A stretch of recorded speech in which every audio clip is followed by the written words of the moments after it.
algumas coisas que Jesus Cristo realizou através do seu sofrimento.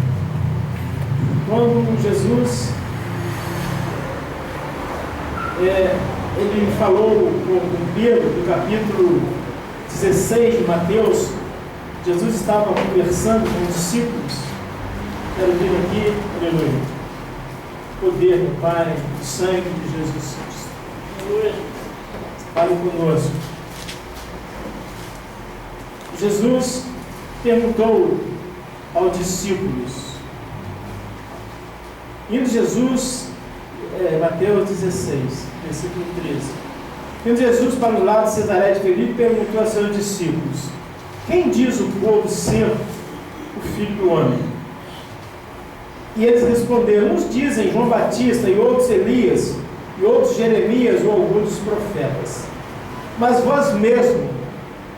vós, continuou ele, quem dizeis que eu sou? Respondendo Simão Pedro, disse: tu és o Cristo, o Filho do Deus vivo. Então Jesus lhe afirmou: bem-aventurado és tu, Simão Bar-Jonas, porque não foi a carne e o sangue quem tu revelaram, mas meu Pai que está nos céus. Também eu te digo que tu és Pedro, e sobre esta pedra edificarei minha igreja, e as portas do inferno não prevalecerão contra ela. Dar-te as chaves do reino dos céus. O que ligares na terra terá sido ligado nos céus, e o que desligares na terra terá sido desligado nos céus. Então advertiu os discípulos que ninguém dissesse ser ele o Cristo. E agora mais à frente, versículo 24. Aliás, eu vou no 21. Nesse tempo começou Jesus Cristo a mostrar aos seus discípulos que ele era necessário seguir para Jerusalém e sofrer muitas coisas dos anciãos, dos principais sacerdotes e dos escribas, ser morto e ressuscitado no terceiro dia. Pedro, chamando-o à parte, começou a reprová-lo, dizendo: tem compaixão de ti, Senhor, isso de modo nenhum te acontecerá. Mas Jesus, voltando-se, disse a Pedro: arreda de Satanás, tu és para mim pedra de tropeço, porque não cogito das coisas de Deus, e sim das dos homens. Nós, humanos, nós temos um hábito de ter muita compaixão, muita piedade das pessoas dentro do sofrimento. Isso não é de tudo ruim, mas na maioria das vezes revela um comportamento natural. E nós acabamos de ler aqui na palavra de Deus que a carne cogita das coisas da carne e o espírito das coisas do espírito. Os nossos sentimentos têm que ser os mesmos sentimentos do Cristo em ressurreição. Devem ser ações espirituais, devem ser procedimentos espirituais. Você não deve ter compaixão. Vamos um camarada ali com a ferida na perna. Coitadinho, a gente não faz assim, né? Então nós não penetramos na razão, no fato de que aquela pessoa está com aquela enfermidade, está com aquela dificuldade. Jesus, ele via as multidões e ele sentia compaixão delas, porque elas andavam como ovelhas sem pastor. Não porque elas estavam com fome, nem porque estavam machucadas, nem porque estavam doentes. E muitas vezes você vê uma pessoa sem Jesus, você não tem a mínima compaixão. A perna doente, a perna quebrada, o câncer, um negócio qualquer, um tipo de enfermidade, aquele sofrimento físico acaba com a morte. Ou pode ir no hospital, ou pode tomar um remédio. Mas uma pessoa sem a salvação é um caso muito complicado. Então nós vamos ver algumas coisas aqui. O triunfo que despojou Satanás. A palavra diz que Jesus despojou os principais das potestades e os expôs publicamente, e deles triunfou. Toma aqui, senhor. Não sei mesmo. Esse texto diz ali, não. Glória a Deus. Poder no sangue de Jesus Cristo. Pedro falou com Jesus de maneira nenhuma. Não, Pedro não queria que Jesus sofresse. Mas se Jesus não sofresse, Pedro não poderia ser redimido, não poderia ser resgatado, ele não poderia unir-se a Deus, não poderia receber o Espírito Santo, não poderia ter os seus pecados perdoados, os demônios não poderiam ser despojados, Satanás não podia ser destruída, a morte não podia ser vencida. Os irmãos estão entendendo? O sofrimento. Às vezes nós queremos fugir de algumas formas de sofrimento. Nós não devemos procurar sofrimento com as nossas mãos, mas nós vamos procurar a orientação de Deus, a razão pela qual Deus permite que nós nos encontremos dentro de determinadas situações aflitivas, mesmo porque Jesus Cristo disse: essas coisas vos tenho dito para que em mim tenhais paz. No mundo tereis aflições, mas tem bom ânimo. Então Jesus disse que nós temos aflição. Nós, muitas vezes, quando nós estamos aflitos, quando nós estamos com problema, nós queremos ver logo resoluto os nossos problemas. Mas a Bíblia diz que os nossos irmãos do mundo todo passam pelas mesmas aflições que nós. Então, quando você estiver tendo uma aflição, não trabalhe só para sair daquela aflição. Saiba que no mundo todo tem outros irmãos e irmãs suportando a mesma aflição, o mesmo fardo. E o que nós devemos fazer? Nós devemos então nos gastar e permitir ser gastos por Deus em favor dos nossos irmãos. Os irmãos estão entendendo? Mas infelizmente nós às vezes debruçamos apenas sobre as nossas causas. Jesus no Calvário, ele não estava pensando, ele não tinha pecado, ele não tinha problema de ir para o lago do fogo. Jesus suportou a cruz por causa de cada um de nós. E Pedro não entendeu. Pedro era um bom camarada, mas era um camarada muito natural, muito carnal. Pedro era muito carnudo, e por isso Jesus teve que ser duro com Pedro, e dizer assim: voltando-se, disse a Pedro: arreda de Satanás, tu és para mim pedra de tropeço. No versículo 22 de Mateus 16, porque não cogita nas coisas de Deus, e sim das coisas dos homens. Então você não precisa pedir a Deus sofrimento e dor. Deus quer que nós, dentro dos quadros, dentro das dificuldades, que nós muitas vezes caímos dentro dele. Então, um filho com problema nas drogas, um filho com problema doente, uma filha com problema assim, um esposo assim, uma esposa assim, um pastor assim, uma ovelha assim, aquilo às vezes vai trazendo dores, vai machucando o nosso coração. E nós muitas vezes trabalhamos só pelaquilo que nós estamos vendo. Mas Jesus, quando ele falou aqui, louvado seja Deus, foi dentro do teu sangue.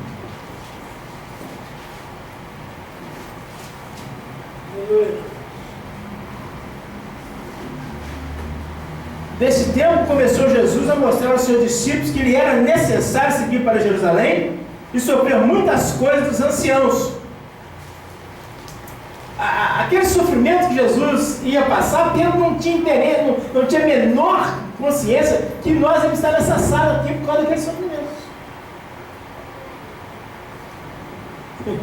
Então Pedro pensou só no coitadinho de Jesus. Ah, Jesus, não, por favor, você é tão gente boa, eu te amo tanto. Não.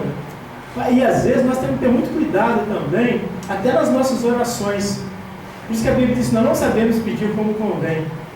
Não ore sozinho, leve o Espírito Santo para a sua oração. Ore sempre a palavra de Deus, para você não ter um alto terror, não se flagelar por nada. E até as orações, elas se tornam ofensivas a Deus, quando nós a fazemos fora da vontade de Deus, fora do poder do Espírito Santo.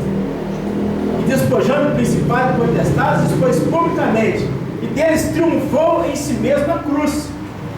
Aquela dor, foi aquele sofrimento que foi através daquele serviço que Deus nos arrancou violentamente para sempre das mãos de Satanás. Glória a Deus. E a palavra diz: como os filhos participam da carne e do sangue, também ele participou das mesmas coisas, para que pela morte aniquilasse o que tinha o império da morte, isto é, o diabo. Não, Jesus, de maneira nenhuma. Ora, se Jesus não morresse,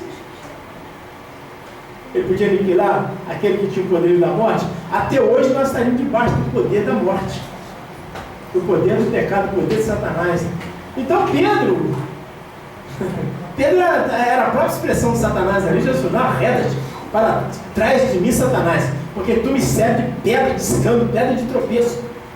Você só cogita das coisas. Então, quando você for para a oração, não vai só pelos seus problemas, só pelas suas dores, só pelo seu sofrimento, só pela sua necessidade, só pelas suas crises. Vai pela causa do reino. Vocês não estão entendendo?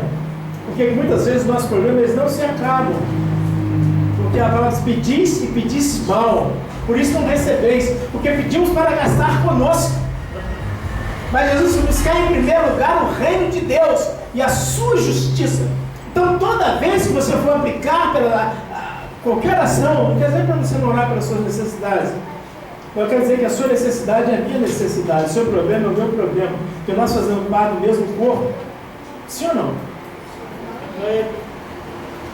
Então tem pessoas que se a sua vida estiver suprida, tudo estiver equilibrado, tudo estiver dentro da normalidade, se estiver tudo em ordem, que se dane o mundo. Mas esse não é o princípio do Evangelho do Senhor Jesus Cristo. E diz que através da morte Jesus pôde livrar todos que com medo da morte estavam por toda a vida sujeitos à servidão. Pedro estava cativo por Satanás, estava ou não estava? Mas foi com a morte de Jesus que Pedro foi liberto daquela parceria. Pedro era um parceiro inconsciente de Satanás no ministério de Jesus, trabalhando contra Jesus, porque não tinha entendimento. Louvado seja o nome do Senhor. A ressurreição e a ascensão do Senhor Jesus Cristo o colocou acima de todo nome e poder, hoje e eternamente. Está escrito: tendo iluminado os olhos do vosso entendimento, para que talvez não seja a esperança da sua vocação, para as riquezas da glória da sua herança nos santos, e qual a sobreexcelente grandeza do seu poder sobre nós, os que cremos, segundo a operação da força do seu poder, que manifestou em Cristo, ressuscitando-o dos mortos e pondo-o à sua direita nos céus. Você acha que Jesus poderia estar sentado à direita de Deus se ele não cumprisse a ordenança de Deus de resgatar-nos por meio da sua morte? De forma nenhuma.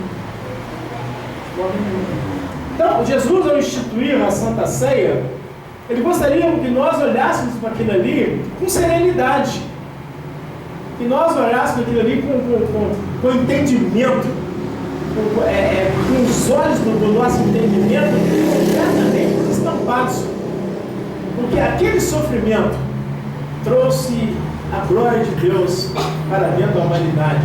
O único recurso para que nós fôssemos libertos do poder de Satanás, do poder da morte, do poder do pecado e de tudo aquilo que afrontava a majestade e a santidade de Deus na vida de cada um de nós. Somente através do sofrimento de Jesus nós podemos ser reconciliados, nós podemos retornar para Deus e receber a natureza de Deus no nosso homem interior. Podemos ser regenerados. Louvado seja Deus. Diz que manifestou em Cristo, ressuscitando dos mortos, pondo à sua direita nos céus, acima de todo principado e autoridade, poder, de potestade e domínio, e de todo nome que se nomeia e refere-se não só neste século, mas também no vindouro. E sujeitou todas as coisas debaixo de seus pés, e sobre todas as coisas o constituiu como cabeça da igreja, que é o seu corpo, a plenitude daquele que cumpre tudo em todos. Efésios 1, do 18 ao 23. Quando diz que colocou ele acima de todo principado e potestade, você vê só o que foi que Deus fez em Cristo a nosso favor. Nós estávamos nas trevas. A nossa compreensão de trevas ela é muito frágil. As verdadeiras trevas é coisa que pode pegar. A palavra diz que a nona praga que veio sobre o Egito foi a praga das trevas. E eram trevas palpáveis, eram como paredões, que as pessoas não podiam se mexer. As pessoas não comiam, não bebiam, defecavam, as grávidas davam à luz os filhos ali no mesmo lugar, ninguém enxergava, ninguém mexeu durante 3 dias, eram trevas palpáveis. São 3 dias, mas diz que havia luz na casa dos hebreus. E o que é treva? Treva são as entranhas de Satanás. Treva não é um lugar apenas sem luz. Então, ao trono nós podíamos esbarrar na barriga do dragão, do lado de dentro. O trono estava do lado de dentro da barriga. Qualquer lado que você virasse, você podia, então... Era palpável as trevas. Porque o homem, quando pecou contra Deus, Deus veio para julgar a serpente, disse que a serpente ia arrastar sobre o seu ventre e ia comer pó. Não disse? E Ezequiel disse que a comida eterna da serpente é pó. E Deus falou com Adão: porque tu és pó, e o pó se tornará de onde você foi tomado. E a serpente agora come pó, e come pó, então o pó está no ventre da serpente. Então ali escuridade. Então Deus nos tirou dali. E o Satanás falou com eles: fala com ele que não, fala com ele que não, fala com ele que não. E o Pedrão da boca larga: não, de maneira nenhuma, faça isso. Jesus bloqueia. E às vezes nós também, tem as religiões chamadas cristãs, tem, coitadinho de Jesus, eles pegam aquelas imagens de escultura, fazem a procissão do enterro, eles choram. Quer dizer, não tem entendimento que era necessário ele padecer. Deus, chamando à parte, começou a reprovar, dizendo: tem compaixão de ti, Senhor. Isso de modo algum te acontecerá. Mas voltando, disse: arreda de Satanás. Tu és para mim pedra de tropeço, porque não cogita das coisas de Deus. Estava no programa de Deus o sofrimento de Jesus, a coroa de espinho, o látego, estavam as bofetadas, estavam arrancadas suas barbas, estava a cruz. Tudo aquilo fazia parte do programa de Deus para expiar o nosso pecado. E o diabo não queria, porque o diabo sabia que através da alma de Jesus nós seríamos libertos. Então a igreja é uma com Cristo ressurreto, com Cristo ascendido, com quem e em quem nós podemos prevalecer contra Satanás. É um dos grandes desastres do povo de Israel na grande tribulação. Diz que o povo que conhece o seu Deus será forte e fará proezas. Está lá em Daniel, quando fala do confronto do final na grande tribulação, na angústia de Jacó, quando o povo de Israel ele vai enfrentar o anticristo. Mas a Bíblia fala lá em Deuteronômio: quando Deus vir que a força do seu povo se foi, então ele virá e salvará o remanescente porque será uma luta entre a criatura humana e Satanás e os demônios. E a palavra diz: eles o venceram pelo sangue do Cordeiro, pela palavra do testemunho que deram e por não amar sua vida até a morte. Então só pode ver, só nós podemos. Deus não deu a ninguém, a nenhum outro ser na face da terra, senão a igreja, o poder e a autoridade para pisar na cabeça da serpente e nos escorpiões. Israel ainda não recebeu esse poder. Então ele vai confrontar ainda, segundo as promessas da antiga aliança. Mas eles rejeitaram aquele que triunfou, eles não aceitaram a encarnação de Deus na pessoa de Jesus, através de quem foi feita a expiação do pecado. Pedro era um judeu, também não entendia. Pedro, humanamente, ele estava correto, mas como Deus vai morrer? Como Deus vai sofrer? Como Deus vai padecer na mão dos escribas, dos sacerdotes, dos principais? Ele vai logo dar uma sacudidela, vai jogar todo mundo por tudo. Mas se ele o fizesse, ele não podia tirar o pecado. E Jesus não podia pleitear contra Satanás como Deus. Porque lá no jardim do Éden, o diabo não jogou Deus no chão, o diabo jogou um homem. E Jesus não veio lutar como Deus contra Satanás, ele veio lutar como um homem. Como me preparaste? Ele fez isso que falou? Era um homem. Louvado seja o nome do Senhor. E a Bíblia diz que ele nos vivificou juntamente com Cristo. Nós estávamos mortos, lá nas trevas palpáveis. Nós estávamos lá na barriga. Então Jesus teve que entrar lá onde nós estávamos. Vocês não estão entendendo o que a ceia do Senhor fala? Nós estávamos mortos da árvore do conhecimento do bem e do mal, dela não comereis, porque no dia que dela comer, certamente morrerás. Nós estávamos mortos lá na barriga do dragão. Jesus entrou lá na barriga e a Bíblia diz que ele nos vivificou juntamente com Cristo. Quando Cristo expiou o pecado pela sua morte, ele entra na morte. E em ressurreição, ele nos tira da morte para vivermos eternamente para Deus, com Deus e em Deus. e nos ressuscitou juntamente com Ele, e nos fez assentar nas regiões celestiais em Cristo Jesus. Efésios 2, versículo 5 e versículo 6. Hoje nós meditamos aqui sobre o rei da Babilônia, sobre Nabucodonosor, Belsazar, da escola bíblica dominical. Foi uma escola muito preciosa que ministrou para o pastor João hoje. O assunto está com o meu nome, mas ele não pôde, o pastor João cobriu a brecha. Nossa, como Deus falou conosco aqui sobre soberba, sobre orgulho, sobre vaidade, e o que Jesus teve que fazer para quitar tudo isso e nos livrar dos tentáculos de Satanás. Aquele que se une ao Senhor torna-se um só espírito com Ele. Até a morte e a ressurreição de Jesus, Deus era Deus e o homem era o homem. Os anjos eram os anjos e os demônios eram os demônios. E os homens estavam nas trevas. Nós estávamos nas trevas. A Bíblia diz que Ele nos transportou das trevas para a sua maravilhosa luz. Mas com a morte e a ressurreição de Jesus, os que creem na Escritura e que recebem o Cristo em ressurreição como Espírito da vida, eles estão unificados para sempre com Deus. Então, é por isso que a palavra diz que a nossa leve e momentânea tribulação. Ora, antigamente só vivia 900 anos, 600, 700, hoje, depois no deserto passou para 120, hoje Moisés diz que o muito forte 70, os mais parrudos 80, onde passa disso sem fato canseira. A vida nossa é breve, é como um vapor. Mas, às vezes, nesse vaporzinho, nós nos queixamos das dificuldades. Mas a glória que está por vir é uma glória eterna. Então, não queixe, não murmure. É quando vier o sofrimento, quando vier as tribulações. Agora, que ninguém padeça como malfeitor. Nós vamos ver alguma coisa disso também aqui. E mesmo porque Jesus disse que não viria nenhum sofrimento, nenhuma tribulação, além daquilo que nós pudéssemos suportar.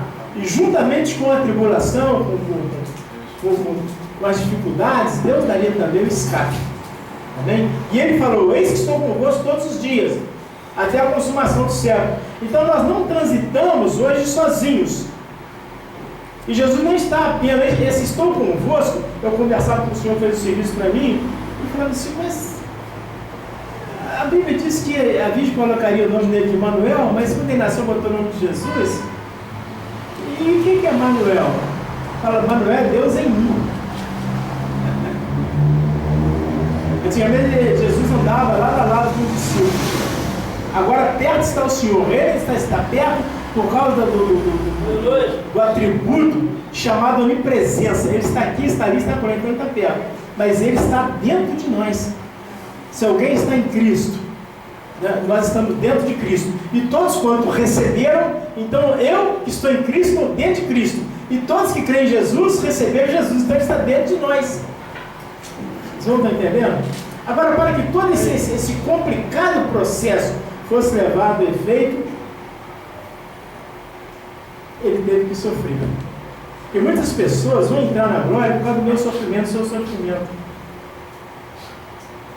É que nós não paramos muito para tentar na dor do outro, sofrimento do outro. Imagine só uma pessoa endemoniada, uma pessoa com um membro da família endemoniado. Imagine só o gadareno, tinha 2.000 demônios. Era o senhor de Decápolis. Ele controlava 10 cidades. Um homem sozinho, nós falamos hoje de manhã, que ele esmigalhava os grilhões. Ele tinha um poder que além do mundo natural. Um homem, se você não... Quem é um homem que consegue quebrar um cabo de vassoura, esmigalhar? Um palitinho de churrasco, um palito de fósforo, a gente consegue, mas chega um ponto que a gente já não consegue. Eles esmigalavam os grilhões de ferro, pegavam as cadeias de ferro, despedaçavam aquilo, porque o poder dele estava além do ferro, estava além do aço, estava além do cobre, era uma força que vinha do próprio Satanás. E ele dormia no cemitério, e coçava com pedra, e ele era o guardião daquilo ali. Agora imagine só, ele não podia ter esposa, nem filhos, não podia. A cidade ficava... Agora imagine uma pessoa também atribulada, doente, uma pessoa com crise, uma pessoa problemática, uma pessoa com instinto perverso. E quando você olha para aquela pessoa e você toma aquela pessoa também como instrumento da sua vocação, do seu sacerdócio, Já tomou alguma pessoa assim? Eu tinha um rapaz aqui na Rio Branco, eu tomei aquele ano, não sei nem como é que ele chama. Faz umas 3 semanas que eu não vejo ele na rua. Um sujeito me perturbava, eu parava no carro, ele vinha todo sujo. Eu falava assim, não sei como é que esse homem não morre, não sei como que ele resiste, eu não sei como ele suporta os demônios, a loucura. E às vezes alguma pessoa piedosa dava um banho nele, trocava de roupa, hoje a mãe estava todo sujo. Já pensou se esse rapaz fosse meu filho, fosse meu parente, tivesse pedido na minha casa, tivesse meu. Deixa eu orar por ele, para a pessoa. Para que aquele sofrimento dele tornou-se meu sofrimento, tornou a minha dor. É um semelhante, meu, semelhante sim. Assim eu falo que você deve tomar a causa do seu próximo. Você vai na cadeia ali. O mundo é criminoso, é estuprador, é ladrão, é assassino. O mundo pensa assim, porque o mundo já é maligno. Mas vós não recebeste o Espírito do mundo. Tem alguém que recebeu o Espírito do mundo? O mundo pode pensar assim, você não pode pensar. Você tem que pensar como Deus. Glória a Deus. E Deus enviou Jesus quando nós éramos inimigos dele. E você precisa tirar um tempo para amar os homens. E quanto mais amor, mais dor, mais sofrimento. Quanto mais você ama uma pessoa, e as pessoas que mais precisam de amor são as pessoas que nós mais dificuldade temos de amá-las. Nós temos facilidade para amar as pessoas que podem nos recompensar, mas as pessoas que trazem problemas para nós. E Jesus veio buscar e salvar o que se havia perdido. Ele então entrou no mundo. Ele falou, deixou o Pai, entrei no mundo. O mundo que jaz no maligno. Quem que estava no maligno? Eu e você. Nós estávamos no maligno. Nós estávamos nas trevas palpáveis. Nós estávamos no ventre. Então Jesus veio ao ventre do dragão. Nossa Deus, ele foi lá. E lá ele nos libertou. Louvado seja Deus. Jesus, em Mateus 24, ele disse: acautelai-vos que ninguém vos engane, porque muitos virão em meu nome dizendo, eu sou o Cristo, e enganarão a muitos. Louvado seja Deus. E ouvirei de guerras, de rumores de guerras, olhai, não vos assusteis, porque é mistério que tudo isso aconteça, mas ainda não é o fim. Não fique assustado com as imagens que a Globo passa, que a SBT, que a CNN, pessoa com a perna quebrada, pessoa lá na Síria, o camarada jogando os edifícios no chão, aquelas mulheres chorando, aquelas crianças. Não te alarme, não desespere. Tome aquela causa como sua. Você, Deus, o que eu posso fazer, por favor? Não há como apagar aquela chama, mas se viu teu anjo, viu teu Espírito Santo. Ali tem uma igreja sua, ali tem filho. A palavra diz que o Senhor comprou homens para Deus que procede de toda a tribo, de toda a língua, de toda a raça, de toda a nação, daquela nação da Síria, onde Satanás, através daquele governo despótico e através daquelas milícias islâmicas, aquelas facções que não te conhecem, meu Pai.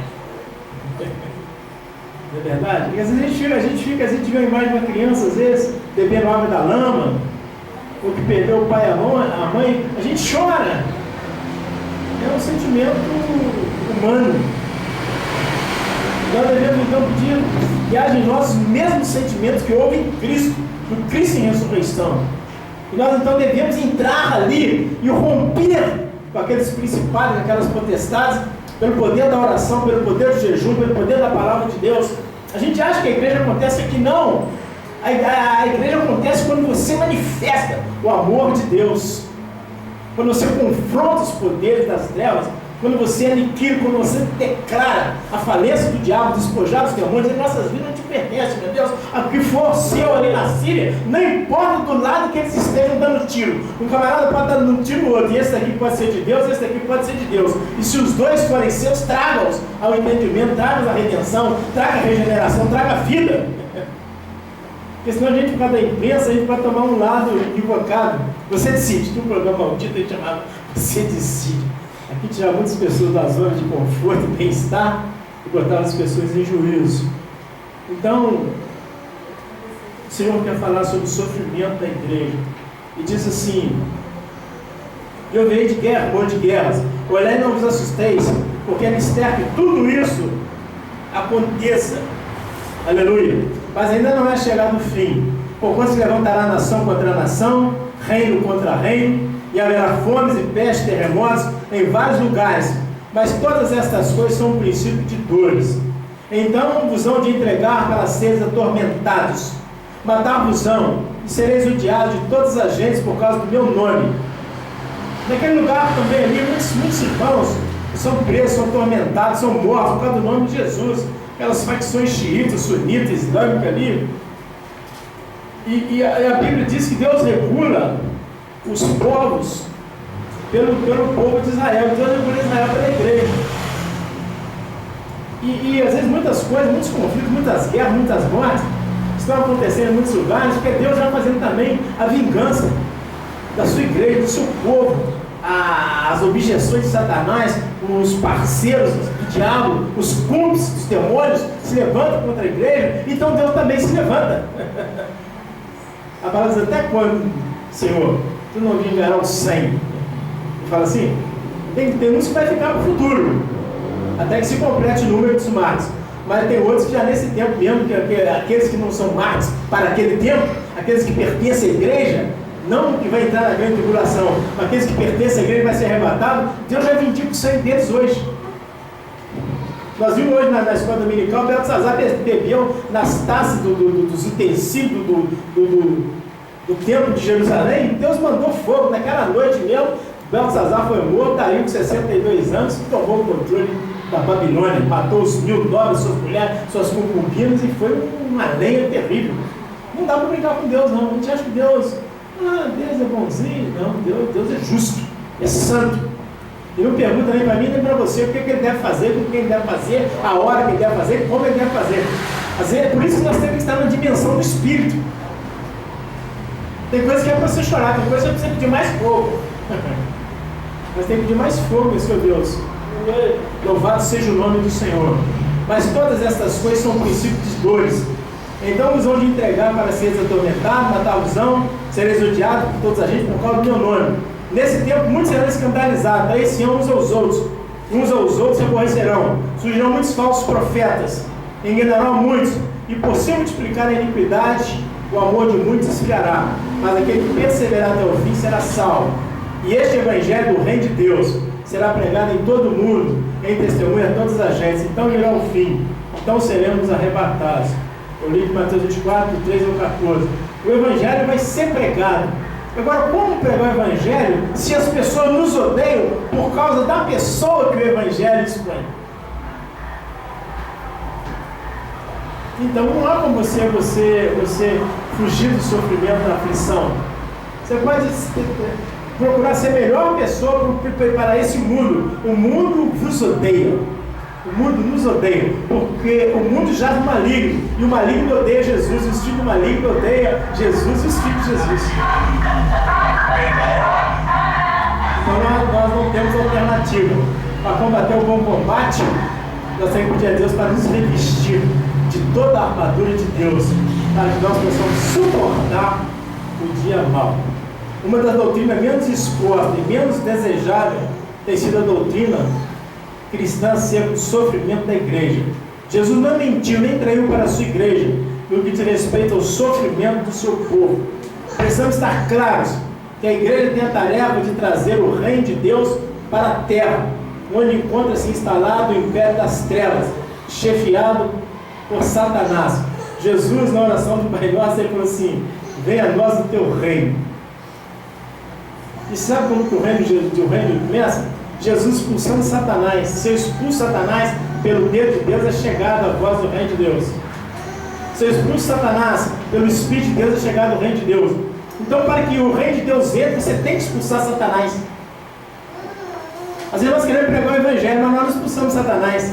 Nós vamos para a praça, mas não expulsamos Satanás. Nós vamos para as nações, mas não expulsamos Satanás. Nós vamos na cadeia, não expulsamos Satanás. E o Satanás está ali. A primeira coisa que você precisa fazer para trazer o reino de Deus para o lugar onde você vai é expulsar Satanás. Você entra numa mercearia, você entra numa loja, você entra num banco, você entra numa escola, numa universidade, e você deve expulsar Satanás. O poderoso nome de Jesus Cristo, ressuscitado e ascendido. Satanás, eu te expulso você daqui, dessas vidas, desse lugar. O Senhor Jesus vem. Não é Maranata apenas para arrebatamentos. Vem, Senhor Jesus. Então falava disso. Ora, vem, Senhor Jesus. Nós não invocamos o nome de Jesus.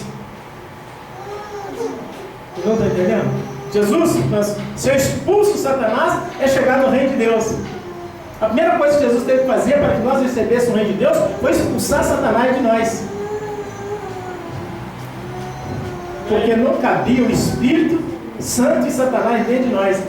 Então, ele, como cordeiro expiador, é o cordeiro que expulsa Satanás, para que o Espírito de Deus, do cordeiro ressurreto, venha e entranhe-se, misture-se conosco, formando-nos um só Espírito com Deus. Então, nós vamos expulsar Satanás do nosso local de trabalho, da nossa escola, do nosso patrão, da nossa empregada, enfim, ensinar os nossos filhos também a expulsar Satanás. Um dia eu estava no lugar com a Juquebete, deu um cachorro lá e falou: sai! Em nome de Jesus. Aí a irmã falou comigo assim: mas ela já expulsa? Já expulsa. Porque nós ensinamos ela a expulsar o diabo, expulsar o demônio. Ontem a Gelzinha ficou acordadinha a noite inteira. Nós fomos lidando na prestação de saúde, ela com óleo, expulsa Satanás. Ela expulsa Satanás de olho, 10 vezes olho, 4 vezes no. Sai dessa criança. Sai. Em nome de Jesus, toda interferência. Meu Deus, nós vamos fazer a tua obra. Se o diabo quer ocupar essa criança, quer perturbar essa criança, não pode entrar no espírito e na alma dela, mas pode atormentá-la e a nós, através dela, sai. Passei o óleo na cabeça dela, até os pés, como se estivesse dando um banho nela. Peguei o óleo na cabecinha, ela estava virando a cama e quieta, pronto. Levei ela para a sala, ficamos lá. Eu fiquei até quase 5 horas na sala. Mas era outra criança, já estava com insônia, não estava mais desperto. Quando ela reconhece o tempo que ela dormiu, depois ela começa a retornar ao sono. Mas ficou um doce. E chamei o nome de Jesus sobre ela. Senhor, vem com o peso da tua voz, Senhor Jesus, ó Senhor Jesus. Ó Senhor, a tua palavra tem que colocar no nome do Senhor. Ela não sabe fazer isso, mas eu quero fazer por ela. Eu tenho autoridade sobre ela, é minha mulher, minha esposa. Então você tem que expulsar Satanás. Porque o Satanás vem trazer tormento, vem trazer dificuldade, vem afligir, vem atormentar. Mas Jesus veio para que nós tivéssemos descanso. A ceia fala a razão do sacrifício de Jesus Cristo. O mundo já no maligno, se tornou casa do valente. Agora, para entrarmos no domínio do valente, temos que manietá-lo, desarmá-lo, saquear a sua casa, despojar os seus bens. Isso exige um terrível combate. Por isso que o apóstolo Paulo combatiu o bom combate. Acabei a carreira e guardei a fé. 2 Timóteo 4,7 fala desse combate. Jesus, ele combateu a legalidade, ele tirou a autoridade legal, a base jurídica. Por isso que também fala sendo justificado, sendo justificado mediante a fé, temos paz com Deus. Fala da operação jurídica de Jesus contra Satanás. Agora, a operação factual ainda está sendo travada esse combate, até que o último inimigo seja posto por escabelo dos seus pés. E a igreja são os pés de Jesus na terra. A cabeça está no céu, o corpo está movendo poderosamente aqui na terra. Isso é muito sério, irmãos. Isso é muito sério. Isso também traz sofrimento para nós. Às vezes o irmão com a crise, o irmão com problema, mas a gente às vezes quer julgar os irmãos, em vez de vestir a camisa, calçar o sapato daquele irmão e ajudá-lo na intercessão, ajudá-lo no clamor. Não é verdade? Às vezes por isso que eu falo assim: nada julgueis antes do tempo, porque aquele que julga retamente vem. Nosso papel é de ajudador, de cooperador. O 11º mandamento é amar. Nós temos que, então, essa guerra para com os irmãos em amor. Todo combate tem sofrimento, tem dor, tem morte. E não seria diferente do confronto com a igreja. A igreja também tem muitas pessoas que perecem, muitas pessoas que morrem antes do tempo. Se não cortassem a cabeça de Paulo, eu acho que ele vivia mais uns dias, não vivia? Vocês não apedrejassem esse termo, ele viveria mais uns dias. Sim ou não? Ou não? Você sabe quantos irmãos são decapitados hoje? Quantas irmãs são esfoladas? Quantas irmãs são estrupadas? Quantas irmãs são obrigadas a casar com muçulmanos, com hindus? Quantos crentes são despojados? Quantas casas são queimadas hoje?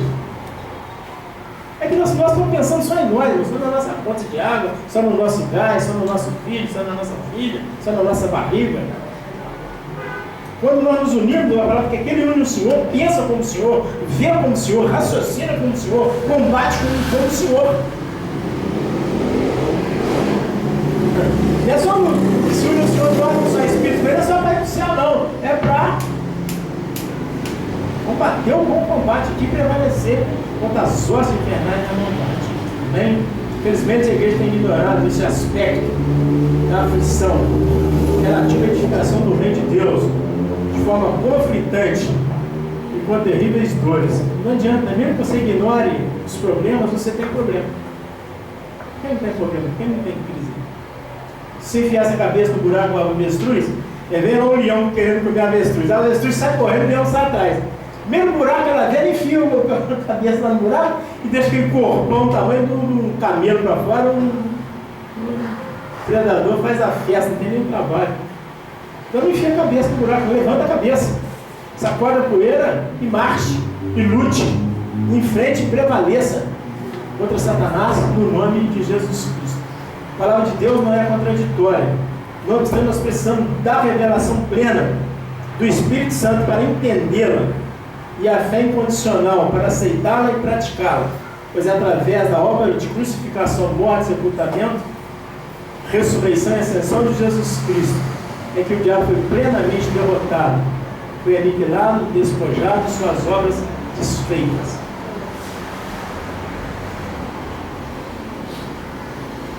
A ceia fala de todo esse trabalho de Jesus. Quando você pega o pão,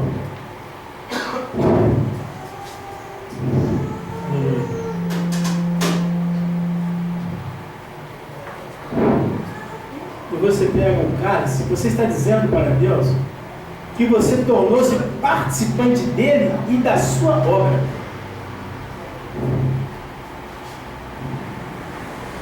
Com a moedura, o traspassar da carne de Jesus, o derramar do sangue de Jesus, Deus conquistou uma vitória completa contra todas as coisas negativas.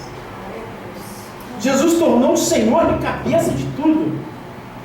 Ele é a plenitude do corpo, e Deus o deu a nós, Deus o deu à igreja, aquele que preenche tudo em todos. Então, quando o diabo te vê com esses elementos na mão, ele fala assim: ali não dá para mim. Não dá para o diabo, nunca mais. Porque as obras de Jesus Cristo, elas foram efetivadas e aplicadas a nós. O irmão está entendendo? Quando você toma o cálice, quando você come o pão, seria como se a sua fé seria como se você mesmo tivesse realizado a obra de redenção. Nós fomos incluídos nisso. Você é tão aceitável para Deus quanto Jesus. Você era inimigo, você também, Quando você crê na obra, esses dois elementos tipificam. Você é aceito por Deus como seu próprio filho. Não está entendendo?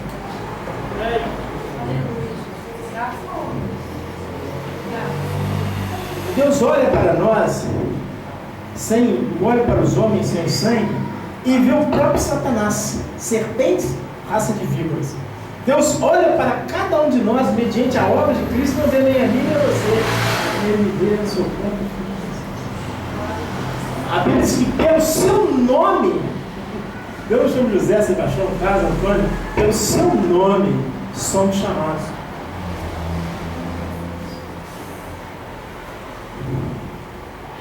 É muito grandioso o sofrimento. Não precisa ter medo de sofrer, porque após a momentânea tribulação é glória. Você não precisa ter medo de nenhuma tribulação. Eu não sei o que você está vivendo, a dificuldade que você está vivendo. Em todas essas coisas você é mais que vencedor. Deus te tirará dessa situação por cima.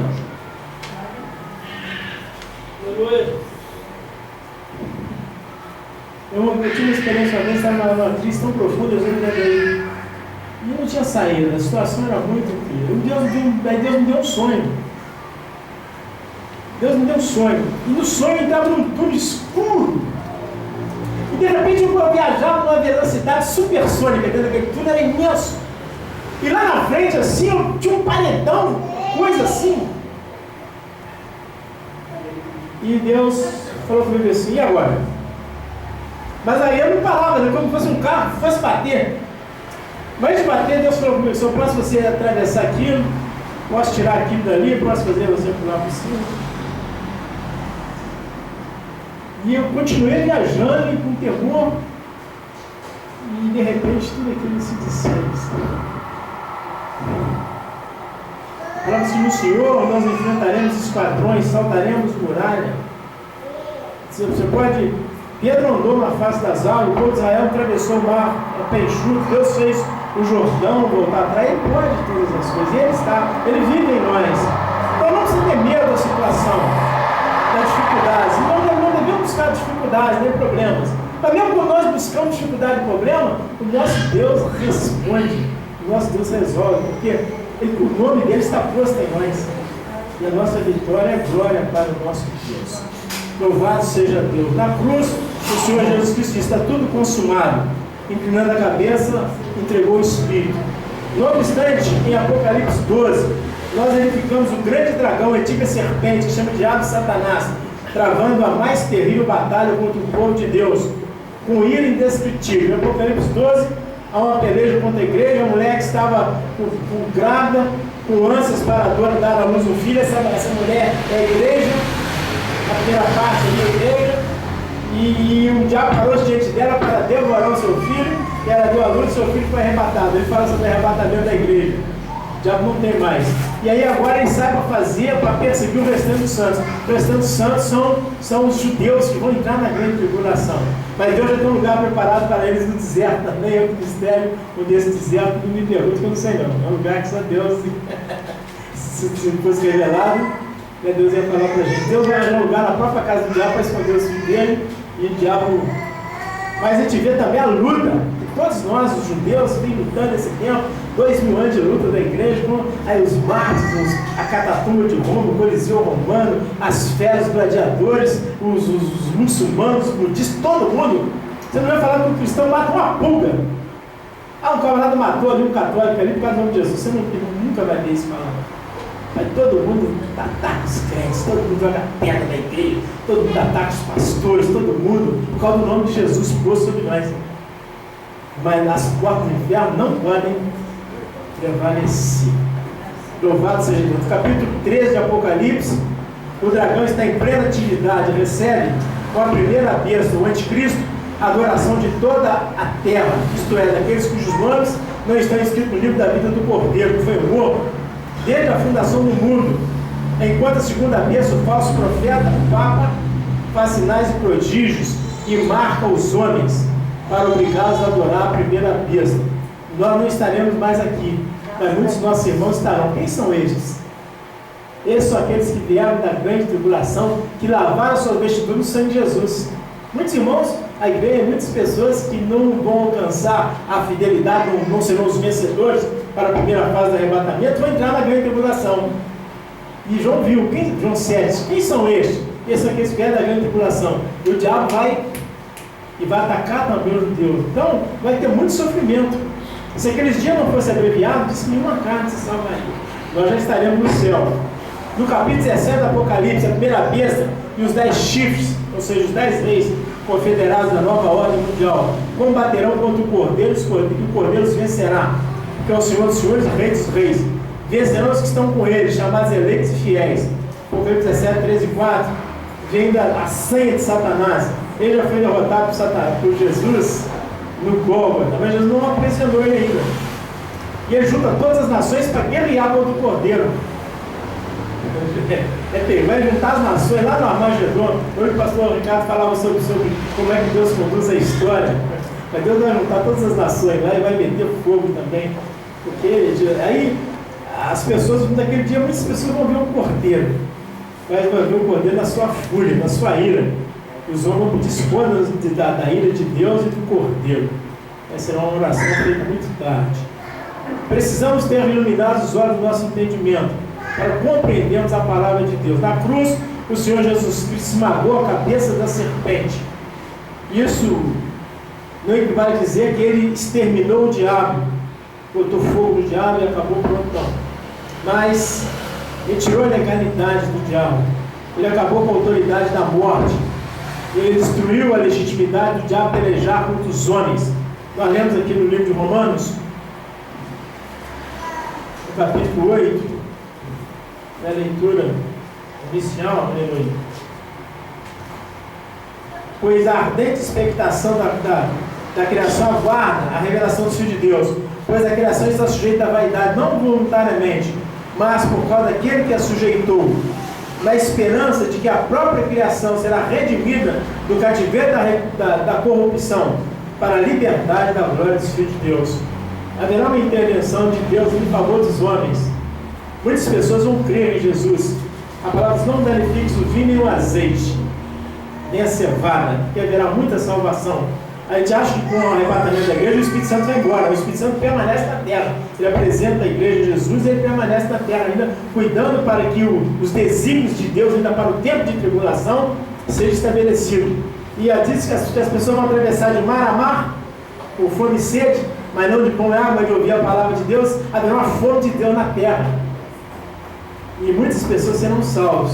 Mas muitas vezes eles vão ter que, aquele que perder a sua vida, ganhar lá, né? Depois muitas pessoas serão ressuscitadas no final, e muitas pessoas não vão receber a marca da besta.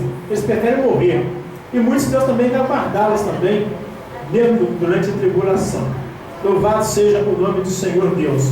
Quando o Senhor Jesus disse que está tudo consumado, inclinando a cabeça e entregando o Espírito, João 19:30, ele estava dizendo que a única obra capaz de romper plenamente a atividade legal de Satanás contra as nossas vidas estava completa. O direito de Satanás sobre mim, sobre você, está totalmente acabado. Diga-se, Satanás. Diga, Satanás. Você não tem nenhum direito sobre mim. Por causa da pessoa, da obra de Jesus Cristo, aquele que vive em mim. O diabo nunca mais pode tocar você. Você tem que saber disso. Nunca mais ele pode tocar na nossa vida. Entende? Mas há também uma palavra que Jesus fala, está consumado, em Apocalipse 21:6. Mas em Hebreus também fala que Deus há de colocar, né, todos os inimigos debaixo dos cabelos de seus pés. Então veja bem que até que o reino milenar seja implantado, até que Jesus Cristo vem e ele nos arrebata a igreja. Os mortos ressuscitarão primeiro e nós tivemos vivos sendo transformados no abrir e fechar de olhos. 1 Coríntios 15 e 1 Tessalonicenses 4, 13-18 fala sobre isso. E o 1 Coríntios 15, 50 até o 57. Mas não pensa você que o fato de nós irmos para cima acaba a tribulação e sofrimento dos nossos irmãos. Acaba. O povo de Israel ainda vai tornar-se nossos irmãos. Eles não são nossos irmãos. Eles são filhos de Abraão na carne, segundo a carne. Mas eles precisam tornar-se filhos de Deus, segundo o filho de Abraão chamado Jesus. Eles têm que passar pelo Calvário. Calvário que eles não aceitam isso. Então haverá muita. Por isso que a palavra, por isso nós oramos. Rogamos a Deus que peleje por Israel. Israel não entendeu porque que nós rogamos a Deus que peleje por Israel. Por quê? Para que Deus. Porque eles vão ver as marcas na mão de Jesus e perguntarão: que sinal são eles nas mãos? Eu falei: esse é o sinal, são as marcas que fui ferido na casa dos meus amigos. Então diz que os olhos de Israel serão abertos e eles crerão e chamarão Jesus de Senhor. E Jesus falar: vocês são meu povo, vocês são meus filhos. Então, não pense que muitos crentes querem ir embora e porque é só para ter paz. Mas e o restante? Jesus orando lá atrás, em João 17, falou assim: não ore somente por esses, mas também por aqueles, segundo a tua palavra, onde crer em mim. Você não deve orar só por nós. A dor, o sofrimento, a angústia que está para vir para a humanidade deve ocupar o seu coração. E você deve orar pela igreja, por os que já estão, mas você deve orar também por aqueles que ainda hão de crer em Jesus indignamente sofrer. Veja, eles perguntaram: até quando tu não vimos nossa sangue? Aí Jesus fala assim: até que se complete o número dos mártires. Descanse um pouco. Haverá muitos mártires, haverá muito derramamento de sangue, haverá muita dor. Então a Bíblia, Deus instituiu o cerimonial da Santa Ceia. Ele também mexe conosco. É para nós não ficarmos preocupados, né? É só com dor de barriga, só com dor de dente, só com dor do acordo que nós não conseguimos parar, só porque nós temos uma amiguinha com a mulher, só porque o nosso filho não nos obedece, mas que nós verdadeiramente possamos vestir Cristo Jesus e tomar a sua causa, tomar a edificação da tua igreja, tomar a completação da edificação do seu reino. Amém? Nós vamos ficando por aqui. Outras coisas nós gostaríamos de... Eu quero ver só mais uma coisa aqui também.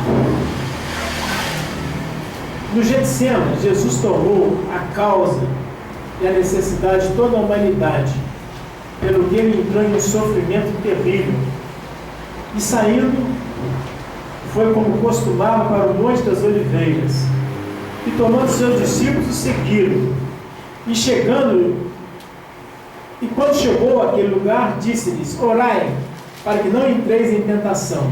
Apartou-se deles cerca de um tiro de pedra, e pondo-se de joelhos, isto é Lucas 22, 40, dizendo: Pai, se queres, passa de mim este cálice, todavia, não se faça a minha vontade, mas a tua. Apareceu-lhe um anjo do céu, que o confortava, e posto em agonia,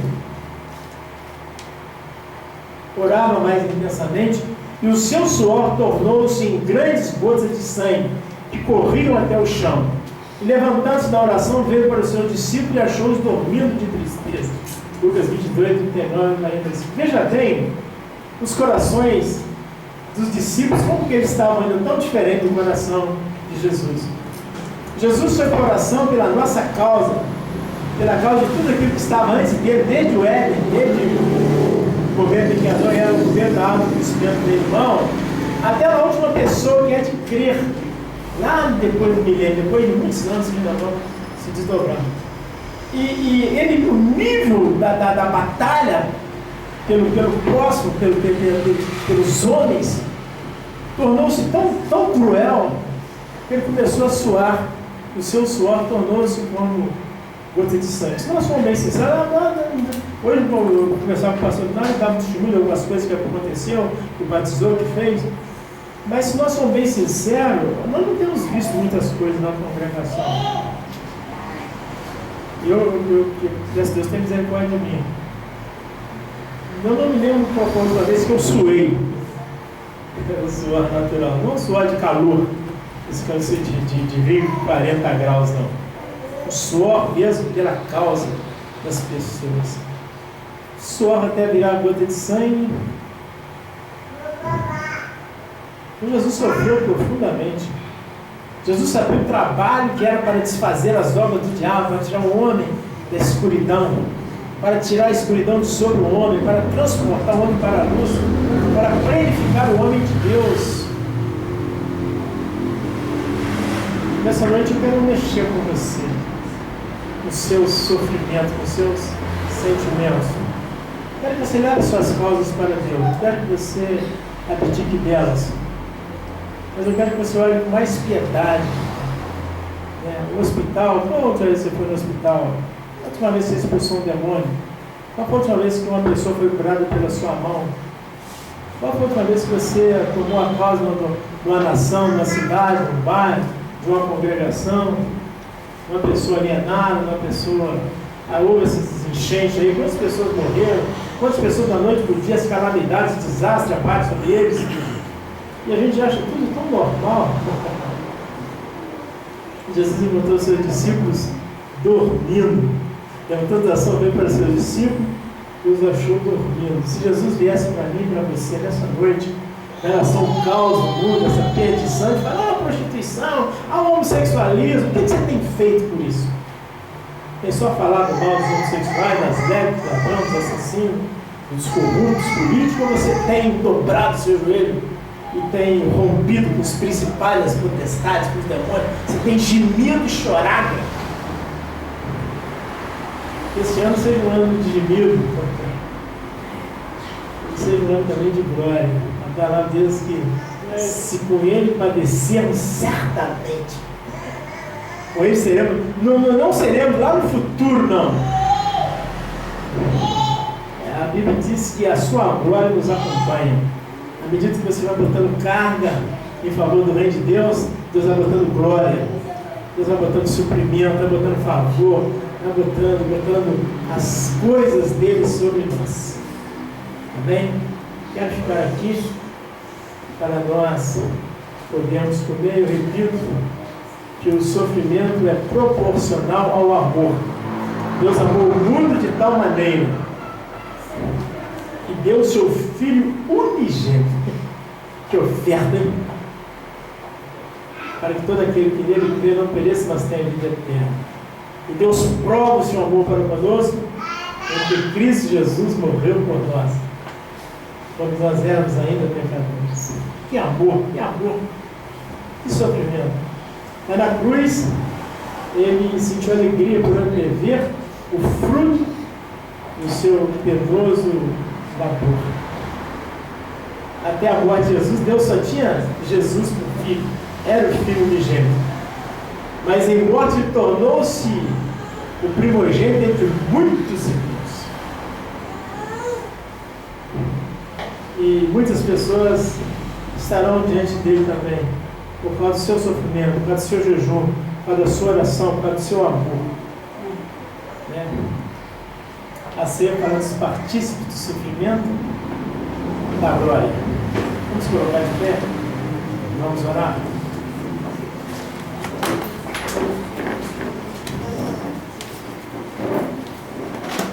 Pratique em nome de Jesus. Vamos orar ao Senhor Deus. Eu não quero emprestar você, não quero te obrigar. A palavra diz que a inclinação da alma para a carne é morte. A inclinação da alma, a alma posta no Espírito, é vida e paz. Você não precisa fazer força. É só você estar na comunhão com o Espírito Santo. E o grande amor de Deus vai te envolver. O nosso sofrimento é a questão de natureza. Nós temos a natureza do Cordeiro. Sobre Deus, meu Pai, em nome do nosso Senhor e Salvador Jesus Cristo, nós queremos te agradecer por podermos participar do resto do cálice das aflições de Cristo. E a tua palavra diz que a nossa leve e momentânea tribulação não pode ser comparada ao eterno peso de glória que nos está proposto em Cristo Jesus. A tua palavra diz que por amor de Cristo nós somos entregues à morte todos os dias. Somos reputados como ovelhas para o matador. Mas em todas essas coisas somos mais que vencedores. Não deixe que nenhum irmão e nenhuma irmã abdique do direito inalienável de lutar contra Satanás, porque a vitória é nossa pelo sangue do Cordeiro.